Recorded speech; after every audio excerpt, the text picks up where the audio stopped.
Bonsoir Thomas. Bonsoir. C'est la dernière de la saison et on parle avec vous de la Cour pénale internationale. Elle fête ces jours-ci ses 10 ans d'exercice et elle vient d'ailleurs d'investir un nouveau procureur, Fatou Bensouda.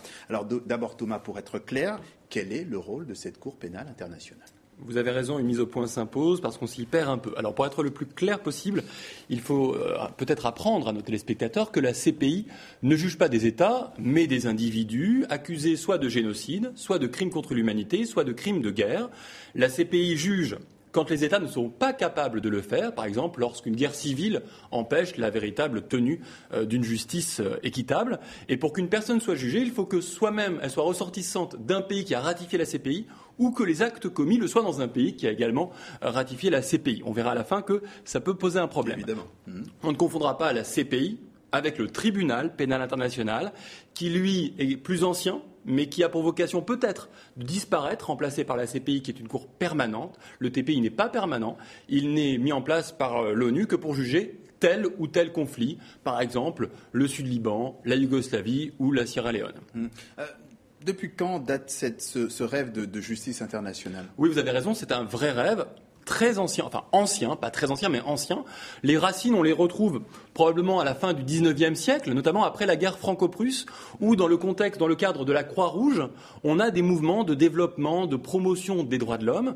Et cette promotion des droits de l'homme, elle passe pour beaucoup par cette justice internationale. Rappelons tout de même que fin XIXe, les droits de l'homme et la démocratie ne sont pas du tout la règle dans le monde. C'est la raison pour laquelle probablement ce projet va s'évanouir, comme d'autres d'ailleurs à ce moment-là. Il faudra attendre en réalité les horreurs de la Seconde Guerre mondiale pour qu'on se mette tous d'accord finalement sur quoi ? Sur ce qu'est un crime contre l'humanité, ce qu'est un génocide. Il faut que tout le monde soit d'accord pour qu'il y ait une justice qui va juger tout le monde. Et donc c'est au moment de la Seconde Guerre mondiale que tout est en place et on va juger les criminels de guerre nazis lors du procès de Nuremberg, et les criminels de guerre, c'est moins connu, japonais, lors du tribunal de Tokyo en 1946. On s'est donc mis d'accord, mais on est loin d'une véritable justice internationale, puisqu'il faudra attendre encore la fin du XXe siècle, le TPI fin 1990, la CPI il y a 10 ans, vous l'avez dit, donc ça a été très long. Donc tout ça n'est pas encore totalement parfait. Oui, alors non seulement on a mis du temps, mais en plus, et vous avez raison, c'est pas absolument une réussite, même si la CPI aujourd'hui fait en très grande pompe ces 10 ans, en évoquant 131 pays ayant ratifié sur 193, ça a l'air extraordinaire, mais dans le détail, il y a 2 limites importantes qui sont d'ailleurs liées.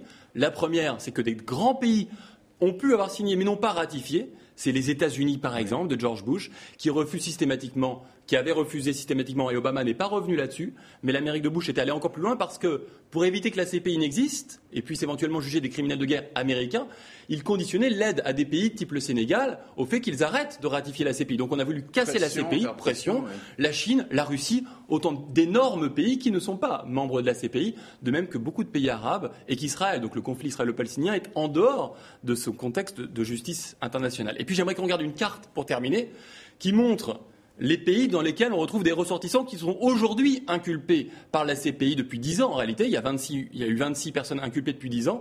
Et on constate quoi ?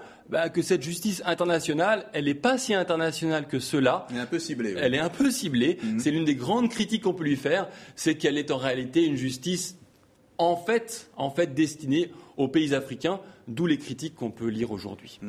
Dernier épisode donc de l'Histoire en marche pour cette saison. Merci Thomas Negaroff. Je vous en prie.